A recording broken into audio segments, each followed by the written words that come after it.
Welcome back, fellow mobile gaming fanatics. I am MyTyme, MyNBA2k16, and before we kick it off, to show that my Draymond Green has now been pro'd, I decided to get a star contract.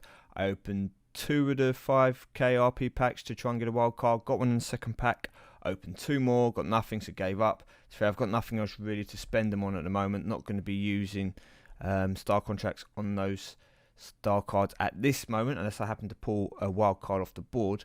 So he's done, he's under leveled, we'll come to why in a moment. Let's get on to the main theme of today. It is Rivals Clash, the Knicks versus the Rockets.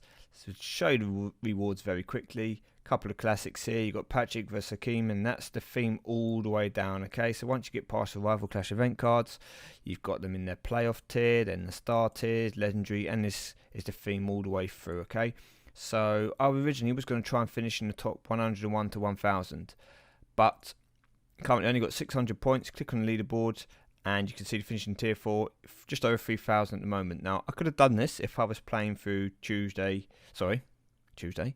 Friday, Saturday, and we are on Saturday now, and I was using some streaks, but I've not used any RP for the streaks. I've decided just to play when I can because I'm out all of Sunday. I will be watching Crystal Palace versus Watford at Wembley in the semi of the FA Cup, so unfortunately that is my day taken up. Be out late morning, won't be getting back till late evening, so I won't be playing the game, won't be able to grind, so there's no point me really trying to challenge for this because I don't want to spend all that RP and get nowhere. So I decided, what am I going to do instead?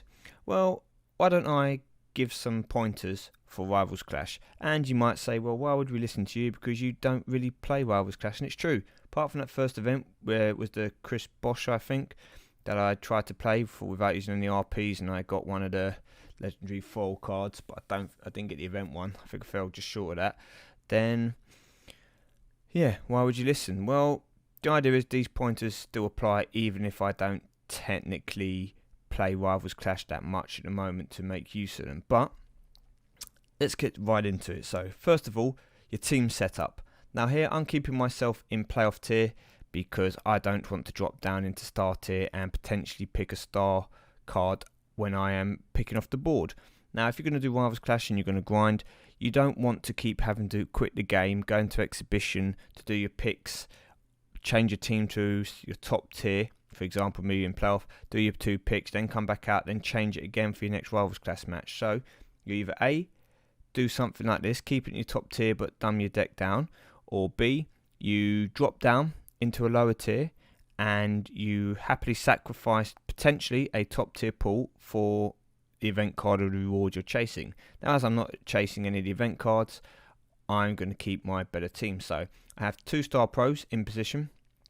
I also have a third, in theory, star pro, but it's actually my playoff card specifically under leveled so that it is better than the majority of star cards, but you know, he's not so good that he's fully leveled out, kicking out 4,000, 5,000 points everywhere.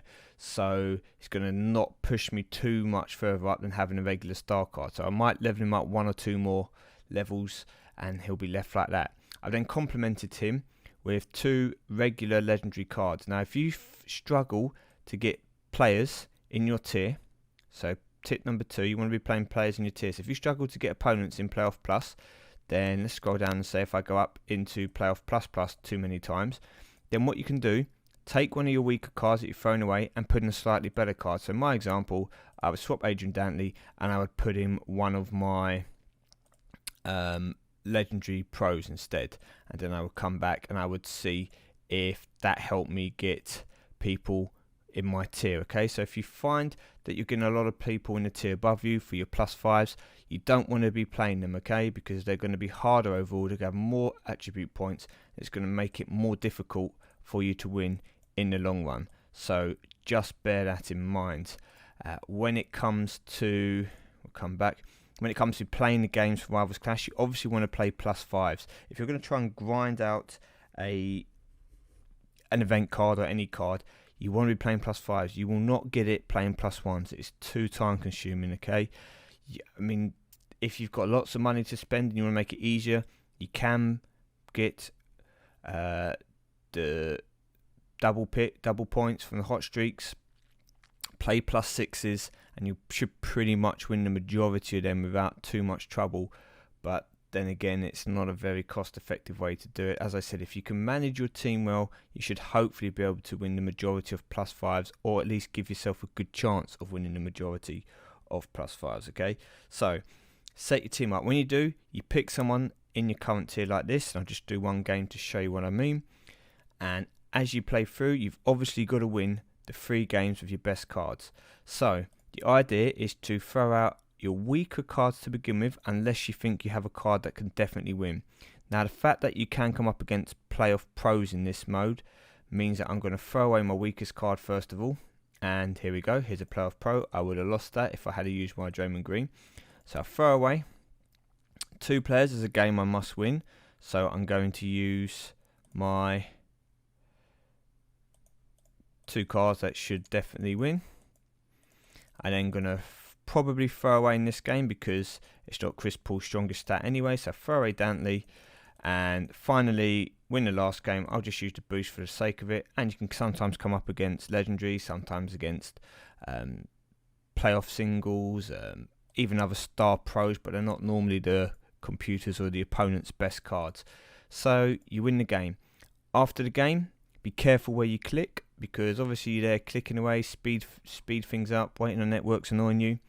You want to avoid clicking on the add button, okay? Just another tip, might sound stupid.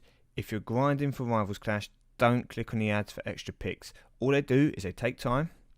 You spend 30 or 40 seconds watching the ad, and you also then have 2 more cards potentially added to your card collection. As you add cards to your card collection, it means it's more time you don't have to go away later, either selling them or training them or doing whatever, and it takes up time from the grinding. So you take your 2 cards, make sure, I've got 3. Make sure you then don't click on watch an ad, proceed, and start the process again. Now, what you can also do is you can set your team up like this, and then you can boost your cards. So, for example, what I would do is potentially here with Robert Parrish is I would come down and I would stat charge a couple of his weaker stats, okay? So you don't have to do them all.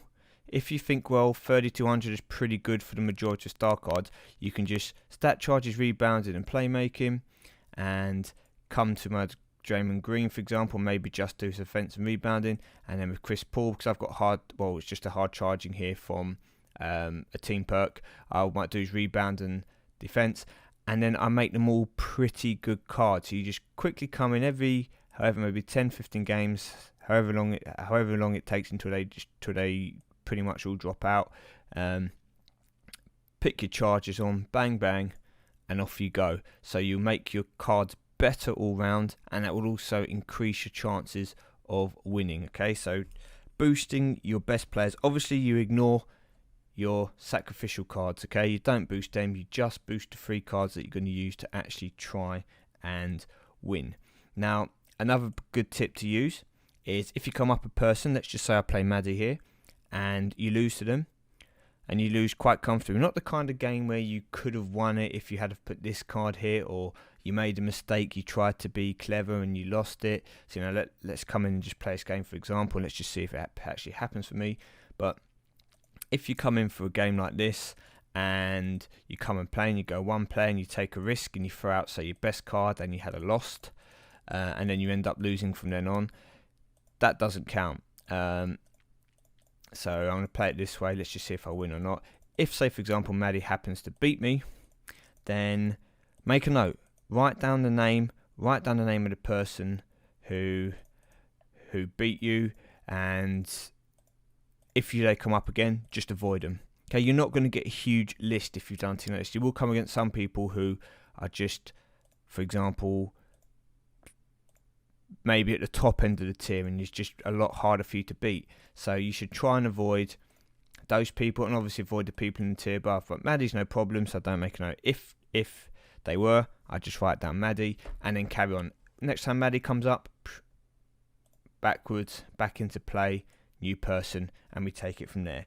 So don't play people who you comfortably lose to, and don't play people in the tier above because you are more likely to lose. Okay, stick to players in your tier and make notes of players who cause you problems or who you lose to, maybe either consistently or comfortably. Okay, once you've done that, while you're grinding, there is another little tip, which is it doesn't save massive amounts of time, but it helps. If you're in a season, the idea is that you will be able to use your energies, and if you use your energies on your people, you're going to save yourself 15 slots all the time. And when it comes to your draft picks, obviously picking an energy means that it's one less card you pick, and by not picking a card, then it's one less time that you technically have to go to your card catalogue and train them away or delete them or use them for stat charging or whatever it is. So the more time you can spend playing the matches, the better. So having a season up and running, and when you then have to go clear your card catalogue, going into your season quickly and just using your energies and coming back, it might be the equivalent of playing a game, but in the long run you're going to get those 15 energies back, which will save you from going into the card catalogue. So you're going to get like 7 extra games worth of time from those picks. So another tip there, doesn't save a lot of time, but it definitely helps to have a season up and running that you can use your energies in, and obviously decrease the number of actual cards you physically pull when you're doing the event. Now, if you want to save yourself a little bit more in your tier, you can reduce your supports. So for example, I don't even know what supports I've got, because what did I train away recently? Let's go for anything. Okay, so you can drop your supports down. It won't do a massive difference, but as they say, every little can help. Okay, you can barely notice it, but you don't really need to use supports in this. That's your idea, is to try and win the games. Now, if you want to use supports, then put in your good supports to help whatever stats that maybe you are lacking in. So, for example, if rebounding wasn't particularly great, and if you look at my team, it's not my strongest stat, then maybe I'll put in a plus 36 to rebounding to give me that kind of boost. You want to try and avoid. You want to avoid putting in. I'm trying to find one which would be a good example. So I'm pretty good in power. So do I have just the power one anywhere? Power, offense. Jesus. I can't bother to look. Okay, so if you had just an offensive one, for example, as my cards are quite good in offense, there's absolutely no point me having it as the support. As you can see here, I've got all my bases covered. I've got a defense and a playmaking, offense and rebounding. Now, the only thing I'd probably change, I could potentially change this for the rebounding, which would probably be the better play overall. The other thing is as well,